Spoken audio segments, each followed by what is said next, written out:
Good noon dear students, how are you all? Welcome to shaping minds नीनू। मैं आप लोगों को टीच करी थी थिंकर्स के बारे में। अलग अलग थिंकर्स को हम देखेंगे टर्न वाइज। हमने इमाइल डर्कहाइम को कंप्लीट किया, अब हम आज करेंगे मैक्स वेबर। स्टार्ट करते हैं। लंबा वीडियो नहीं बनाएंगे बहुत ज़्यादा क्योंकि फिर वो बोरिंग हो जाता है आई थिंक। तो मैक्स वेबर कहाँ से बिलोंग करते थे? जर्मनी से बिलोंग करते थे। और वो क्या थे? वो एक इंटरप्रिटेटिव थिंकर थे। इंटरप्रिटेटिव थिंकर वो होते हैं जो बहुत ज़्यादा एक तरह से हर एक चीज़ को डीपली स्टडी करना चाहते हैं, हर एक चीज़ की, सिर्फ ऊपर ऊपर से नहीं। जैसे इमाइल डर्कहाइम, उनको हम मैक्रो थिंकर में रखते हैं और वो पूरे सोसाइटी का स्टडी करते थे। बट जो मैक्स वेबर हैं वो एक एक चीज़ की बारीकी पे ध्यान डालते हैं, यानी वो इंडिविजुअल पे ज़्यादा फोकस करते हैं, उस एक पर्टिकुलर इंडिविजुअल के ऊपर ही बहुत deep study. Inspired from Immanuel Kant and William Dilthey. जो मैक्स वेबर हैं वो इंस्पायर्ड थे किन से? Immanuel Kant and William Dilthey से। विलियम डिल्थी जो है उन्होंने भी हर्मेन्यूटिक्स में बहुत स्टडी किया है। हर्मेन्यूटिक्स क्या है? अगेन, किसी भी चीज़ की डीप अंडरस्टैंडिंग। हर्मेन्यूटिक्स का मतलब है डीप अंडरस्टैंडिंग किसी भी एक पर्टिकुलर चीज़ के लिए। That is hermeneutics. ये कॉन्सेप्ट भी किसका है? मैक्स वेबर का। Next is formalist scope of sociology. Formalist scope of sociology का मतलब ये है कि जो मैक्स वेबर हैं वो ऐसा मानते थे कि जो सोशियोलॉजी जो एक डिसिप्लिन है वो बहुत ही लिमिटेड है। ऐसा नहीं है क्योंकि वो एक इंडिविजुअल डिसिप्लिन उसको माना किसने? मैक्स वेबर ने। वो पॉलिटिकल साइंस, अदर जो सब्जेक्ट होते हैं, इकोनॉमी, उनको मिक्सअप नहीं करना चाहते थे सोशियोलॉजी में। वो कहते थे कि बहुत ही लिमिटेड स्कोप है डिसिप्लिन के उससे, कि बहुत ज़्यादा वास्ट एरिया नहीं है, बट इट इज़ लिमिटेड। किसके अकॉर्डिंग? मैक्स वेबर के अकॉर्डिंग। मेथोडोलॉजिकल इंडिविजुअलिज्म पे फोकस था किसका? मैक्स वेबर का। मेथोडोलॉजिकल इंडिविजुअलिज्म मीन्स जो एक पर्टिकुलर किसी भी चीज़ को पिक करे एंड उसी की डीप स्टडी करे।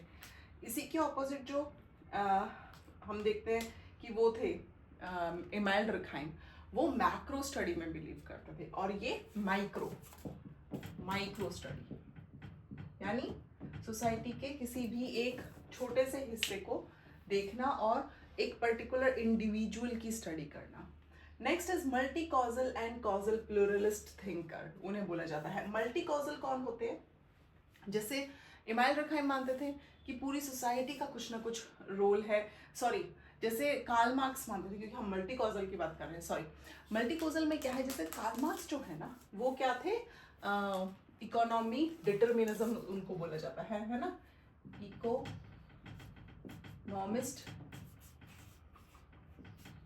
डिटर्मिनिज्म। डिटर्मिनिज्म मीन्स जो किसी एक चीज पे ही फोकस करे और ऐसा बोले कि सब कुछ इसी की वजह से हो रहा है। कार्ल मार्क्स ऐसा बिलीव करते थे कि सोसाइटी में जो भी चेंजेस आ रहे हैं, किसी के साथ कुछ भी प्रॉब्लम हो रही है, उन सब का बेस, उन सब का रीजन, उन सब का कॉज क्या है? इकोनॉमी। तो वो इकोनॉमी पे ज्यादा फोकस करते थे, सिर्फ एक ही चीज को हर एक चीज का रीजन मानते थे। लेकिन जो मैक्स वेबर है वो कहते थे कि किसी एक ही चीज की वजह से सोसाइटी में चेंजेस नहीं आते हैं, उसके पीछे मल्टी कॉजल या कॉजल प्लूरलिस्ट, दोनों में से कोई भी टर्म आएगी, दोनों का मीनिंग सेम है कि बहुत सारे रीजंस होते हैं, खाली इकोनॉमी डिसाइड नहीं करती चीजों को। आपका आपके जो रूल्स हैं सोसाइटी में, रिचुअल्स हैं, आपकी इकोनॉमी है, आपका मैरिज सिस्टम कैसा है, आपका रिलीजन आपको क्या सिखाता है, वो ऐसा मानते थे कि ये अलग अलग जो चीज़ें हैं वो भी कहीं ना कहीं अफेक्ट करती हैं सोसाइटी को। Next is founder of political sociology. जो मैक्स वेबर हैं उनको फाउंडर माना जाता है पॉलिटिकल सोशियोलॉजी का। जो उन्होंने एक बहुत फेमस बुक भी लिखी थी, पॉलिटिक्स एज अ वोकेशन, कि सोशियोलॉजी में क्या है कि उन्होंने पॉलिटिक्स का रोल भी इम्पॉर्टेंट बताया, उसी चीज़ पे फोकस भी किया। Also known as bourgeoisie Marx. जो मैक्स वेबर है उनको बुर्जुआजी मार्क्स भी बोला जाता है। बुर्जुआजी मार्क्स यानी बुर्जुआ कौन थे? कार्ल मार्क्स की उसमें दो थे ना, हमने पढ़ा था। बुर्जुआज होते थे एंड प्रोलिटेरिएट, ये दो थे किसके अकॉर्डिंग? कार्ल मार्क्स के अकॉर्डिंग। ये कौन लोग थे? कौन सी क्लास थी? बुर्जुआजी जो थे वो कौन थे? बॉस। वो कौन थे? Rich people. वो कौन थे? एक तरह से कॉर्पोरेट सेक्टर से बिलोंग करने वाले। एंड जो प्रोलिटेरिएट थे वो थे लेबर क्लास, जो गरीब लोग थे, पुअर थे, वो थे प्रोलिटेरिएट।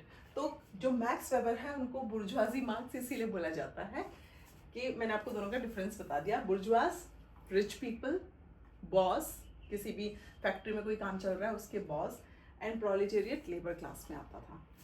ये थे बुर्जुआजी कौन? हैव्स वाले। एंड प्रोलिटेरिएट कौन? हैव्स नॉट वाले। हैव्स वो जिनके पास सब कुछ है, एंड हैव्स नॉट वो जिनके पास कुछ भी नहीं है, जो वंचित हैं। तो जिनके पास सब कुछ है उसमें आते थे मैक्स वेबर। याद रखिएगा क्वेश्चन आता है कि बुर्जुआजी मार्क्स किसको बोला गया है? मैक्स वेबर को बोला गया है। Class as your market situation.